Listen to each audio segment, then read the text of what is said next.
أعوذ بالله من الشيطان الرجيم. بسم الله الرحمن الرحيم.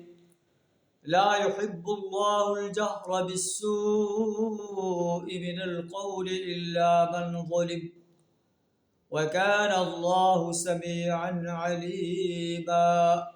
صدق الله العظيم. سورہ النساء آیت نمبر 148 آپ کے سامنے تلاوت کی ہے، جس کا ترجمہ کچھ اس طرح ہے: لا يحب اللہ الجہر بالسوء من القول. اللہ اس بات کو پسند نہیں کرتا کہ آدمی بد زبانی پر بدگوئی پر زبان کھولے. الا من ظلم، ہاں اگر کسی پر ظلم کیا گیا ہے تو وہ ظلم کے اپنے اوپر ظلم کا اظہار کر سکتا ہے کہ فلاں انسان نے مجھ پر ظلم کیا ہے، فلاں انسان ظالم انسان.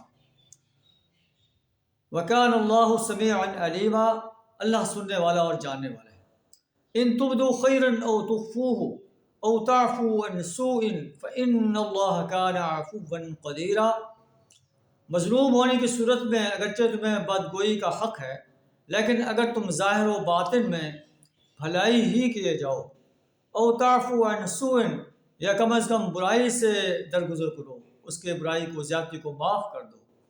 فإن اللہ كان عفوا قدیرا، بے شک اللہ بھی معاف کرنے والا ہے. اللہ بھی انسانوں کے گناہوں کو معاف کر رہا ہے، معاف کرتا چلا جا رہا ہے.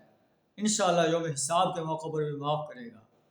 قدیرا، حالانکہ اللہ انسان کے گناہ پر اسے سزا دینے پر قادر ہے، پھر بھی وہ معاف کر رہا ہے. تو انسانوں کو بھی چاہیے کہ وہ بھی معاف کرتے چلے جائیں، اپنے اوپر ظلم کرنے پر ظالم انسان کے ساتھ بھلائی کرتے چلے جائیں. اللہ ہمیں اس آرڈر پر عمل کرنے کی توفیق عطا فرمائے. وآخر دعوانا الحمد للہ رب العالمین.